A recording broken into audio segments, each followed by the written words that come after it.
महाराज, युधिष्ठिर जी के मन में आश्विन कृष्ण एकादशी व्रत के महात्म को सुनने की इच्छा हुई और उन्होंने भगवान श्री कृष्ण से प्रार्थना किया कि हे प्रभु, मुझे आश्विन कृष्ण पक्ष की एकादशी व्रत के महात्म को सुनाने की कृपा करें। इस व्रत के कथा को कहने से पहले मैं आप लोगों को इस व्रत की एक विशेषता कहना चाहता हूँ। जो इस व्रत के करने का और इस व्रत के महात्म का जो सार है वह यही दर्शाता है, जो सम्यक प्रकार से नियम पूर्वक विधि पूर्वक इस व्रत को करते हैं यदि, तो अधोगति को प्राप्त हुए पितर सदगति प्राप्त करते हैं। तो आइए भगवान श्री कृष्ण के मुखारविंद से निकली हुई कथा को, महात्म को हम लोग भी श्रवण करें। तो धर्मराज युधिष्ठिर जी महाराज प्रश्न करते हैं, कहते हैं, जो कथयस्व प्रसादेन ममाग्रे मधुसूदन आश्विने कृष्ण पक्षे तो किम नाम एकादशी भवेत। हे मधुसूदन, आश्विन कृष्ण पक्ष की एकादशी का क्या नाम है, यह कृपा करके मुझसे कहिए। भगवान श्री कृष्ण कहते हैं, आश्विनस्य सिते पक्षे इंदिरा नाम नामतः तस्य भाव व्रत प्रभावेन महापापम प्रणश्यति। आश्विन कृष्ण पक्ष में इंदिरा नाम की एकादशी होती है। इस व्रत के प्रभाव से बड़े बड़े पाप दूर हो जाते हैं। हे महाराज, अधो योनि गतानाम च पितृनाम गतिदायिनीम, अधोगति को प्राप्त हुए पितरों को भी यह सदगति देने वाली, गति देने वाली है। हे राजन, इसलिए सावधान होकर इस कथा को सुनो, जो सभी प्रकार के पापों को दूर करने वाली है। जस्या श्रवण मात्रेन वाजपेय फलम लभेत। वाजपेयी यज्ञ का जो फल है वो इस कथा के श्रवण मात्र से ही प्राप्त हो जाता है। पहले सतयुग में शत्रुओं को दबाने वाला इंद्रसेन नाम का राजा था। वह माहिष्मतीपुरी में धर्म से प्रजा की रक्षा करता हुआ राज करता था। उसका बहुत यश था, वह यशस्वी था।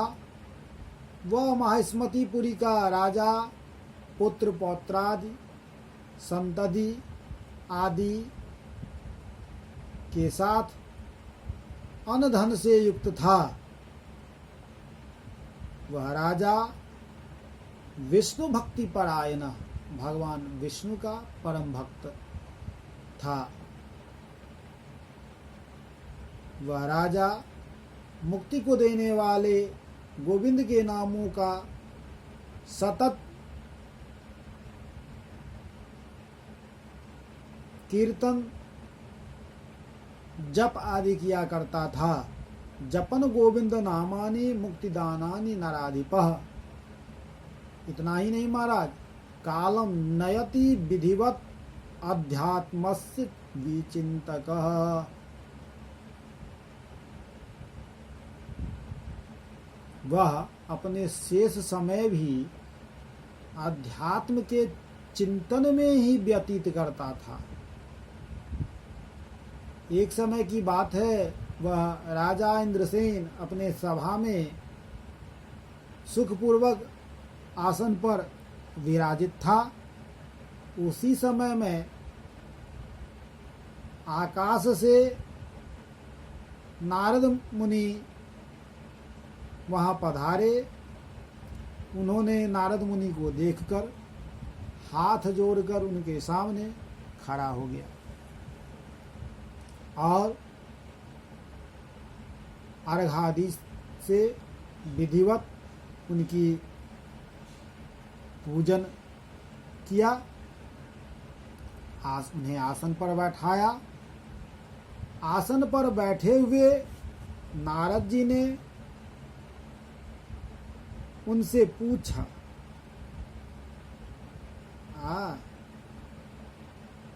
जो कुशलम तव राजेंद्र सप्तस्वंगेषु वर्तते। हे राजन, तुम्हारे सातों अंग प्रसन्न तो हैं। धर्मे मतिर वर्तते, तुम्हारी बुद्धि धर्म में तो है।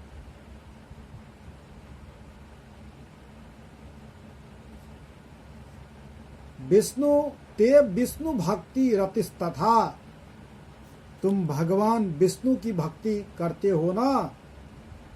नारद जी के इस प्रकार वचन को सुनकर राजा इंद्रसेन ने कहा, जे तत्प्रसादान मुनि श्रेष्ठ सर्वत्र कुशलम मम।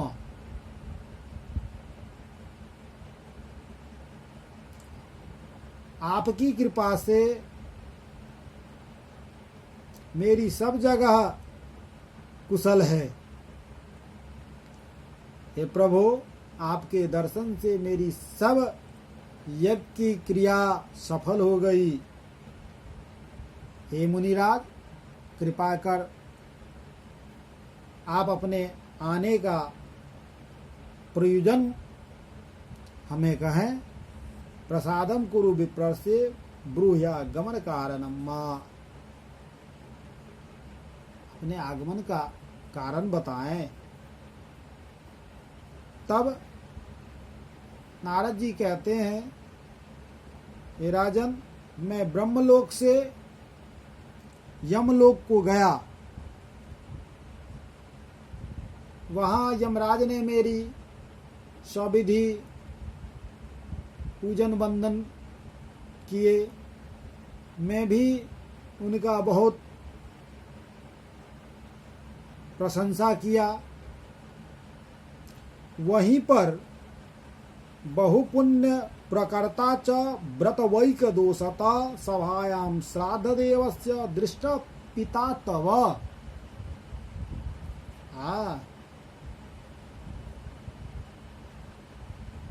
बहुत पुण्य करने वाले तुम्हारे पिता व्रत के विघ्न पड़ने के कारण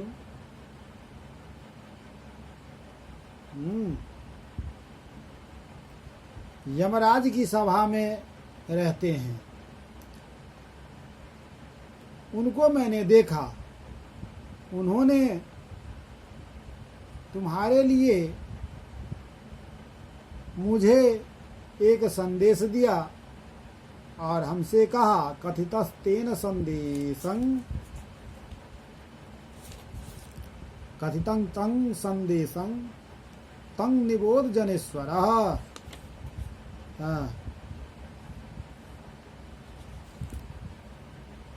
उन्होंने कहा, इंद्रसेन इति ख्यातो राजा माहिष्मति प्रभु तस्याग्रे कथय ब्रह्मन् स्थितं मां यम सन्निधौ केनापि चान्तरायेन पूर्वजन्मोद्भवेद वै।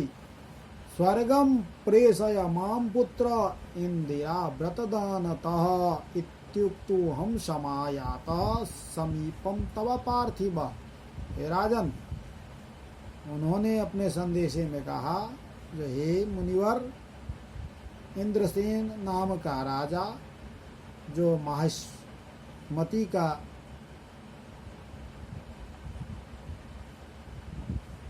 राजा है, उससे आप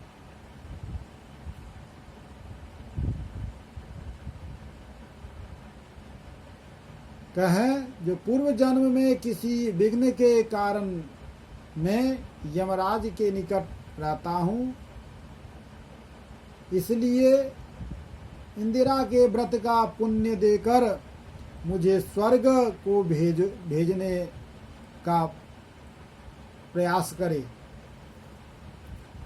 इस प्रकार कहने पर ही मैं तुम्हारे पास आया हूँ। इसलिए हे राजन, पितु स्वर्ग गते राजन इंदिरा व्रतम आचर। पिता को स्वर्ग भेजने के लिए इंदिरा का व्रत तुम करो। उस व्रत के प्रभाव से तुम्हारे पिता स्वर्ग को चले जाएंगे, उन्हें सद्गति प्राप्त हो जाएगी। तब महाराज इंद्रसेन कहते हैं, हे भगवान, कृपा करके इंदिरा व्रत को आप कहें, किस विधि से, किस तिथि में इसे करना चाहिए। नारद जी कहते हैं, राजन, आश्विनस्यासिते पक्षे दशमी दिवसे शुभे। जो आश्विन कृष्ण पक्ष की दशमी को श्रद्धा पूर्वक चित्त से प्रातः स्नानम प्रकुर्वीत, प्रातः काल स्नान करें। श्रद्धा युक्तेन चेतसः श्रद्धा पूर्वक ततो मध्याह्न समये स्नानं कृत्वा बहिर्जले, फिर मध्याह्न के समय में नदी आदि में स्नान करें। पितॄणां प्रीतये श्राद्धं कुर्यात् श्रद्धा समन्वितः, पितरों के प्रसन्न हेतु श्रद्धा पूर्वक श्राद्ध करें। एक बार भोजन करके रात में भूमि पर शयन करे। रात्रो भूमौ शयित च।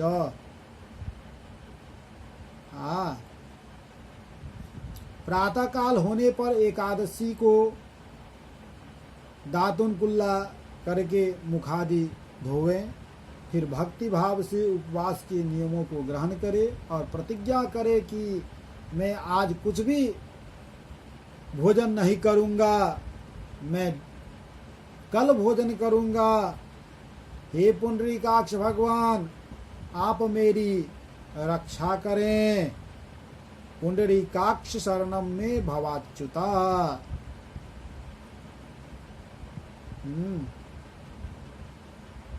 इस प्रकार नियम करके मध्याह्न के समय शालिग्राम की मूर्ति के सामने विधि पूर्वक श्रद्धा करके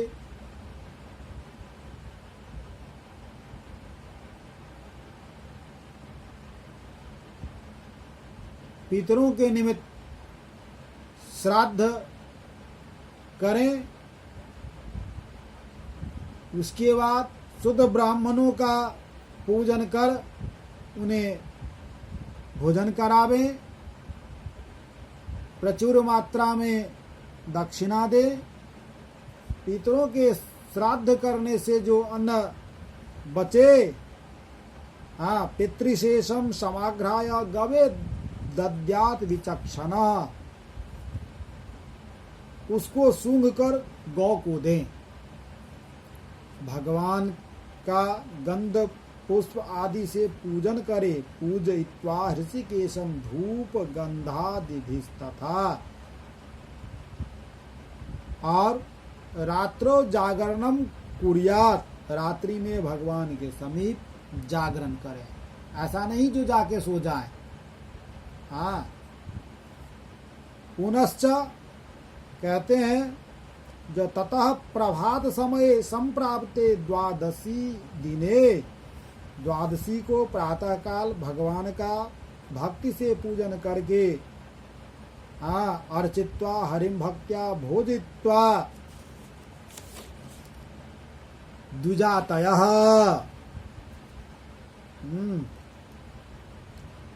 भगवान का अर्चन करने के बाद ब्राह्मणों को भोजन करावे, उसके बाद अपने बंधु बांधवों के साथ खुद भी मौन से भोजन करें। हे राजन, इस विधि से तुम सावधानी से व्रत को करो। ऐसा करने से तुम्हारे पिता स्वर्ग को चले जाएंगे।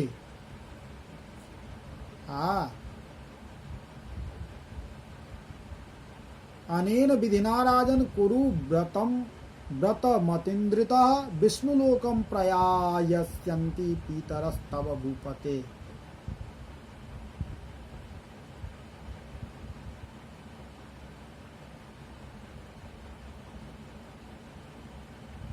इस प्रकार से नारद मुनि इस व्रत के नियम को बताकर भगवान नाम को जपते हुए वहाँ से अंतर ध्यान हो गए। राजा ने नारद मुनि के बताए हुए नियम को धारण कर विधि पूर्वक इस श्रेष्ठ व्रत को किया और खुद ही नहीं अपने पुत्र बंधु बांधव के साथ साथ नौकरों को भी इस व्रत को करवाया, अपने सेवकों को भी करवाया। इस व्रत के प्रभाव से क्या हुआ तो पुष्प वृष्टिर भूद्दिवः, देवता लोग आकाश से पुष्प की वर्षा करने लगे। और तत्पिता गरुडारूढ़ो जगाम हरि मंदिरम, उसका जो पिता अर्थात राजा इंद्रसेन के जो पिता थे, जो यमपुरी में निवास कर रहे थे, वो भी यमपुरी से गरुड़ पर बैठकर स्वर्ग को चले गए। इंद्रसेन राजा भी निष्कंटक राज करते हुए अपने गद्दी पर अपने पुत्र को आसीन कराया। राज्ये निवेश्य तनयम जगाम त्रिदिवम स्वयं, और त्रिदिवम अर्थात स्वर्ग को वो भी चले गए। इंद्रिव्रत महात्म्यम तवाग्रे कथितम मया। हे राजन, इस इंदिरा व्रत के महात्म को मैंने तुमसे कहा। इस व्रत की ऐसी महिमा है जो पठनात् श्रवणात् सर्व पाप प्रमुच्यते। इसके पठन श्रवण करने मात्र से ही सर्व पाप, सभी प्रकार के पाप नष्ट हो जाते हैं। इतना ही नहीं, इस व्रत के करने से, इस महात्म को सुनने से इस लोक में सब सुख को भोग कर अंत में वो विष्णु लोक में निवास करते हैं। इस प्रकार से भगवान श्री कृष्ण धर्मराज युधिष्ठिर जी को यह एकादशी व्रत की महिमा बताते हैं और कहते हैं। जय श्री राधे।